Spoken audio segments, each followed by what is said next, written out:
સુરતમાં પ્રચાર સમયે નાયબ મુખ્યમંત્રી હર્ષ સંઘવીએ નામ લીધા વિના આમ આદમી પાર્ટીના ધારાસભ્ય ગોપાલ ઇટાલિયા પર આકરા પ્રહાર કર્યા છે। સંઘવીએ ઇટાલિયા સહિતના વિપક્ષના નેતાઓ પર પ્રહાર કરતા કહ્યું કે કેટલાક નેતાઓ વહેલી સવારે જાગીને મારું નામ ન લે તો તેમની નેતાગીરી પૂરી ન થાય। સાથે તેમણે કહ્યું કે મેં નક્કી કરી લીધું છે કે એકને સીધા કરીને જ રહીશ। લુખ્ખાઓનો વારો આવી ગયો, હવે બીજાનો વારો આવશે। કદાચ રાજનીતિમાં ટીકા ટિપ્પણીઓ થતી હશે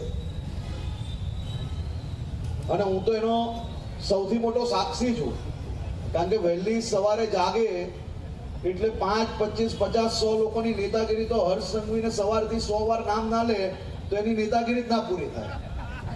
પણ મેં નક્કી કરેલું કે એકને સીધા કરીને રહીશ।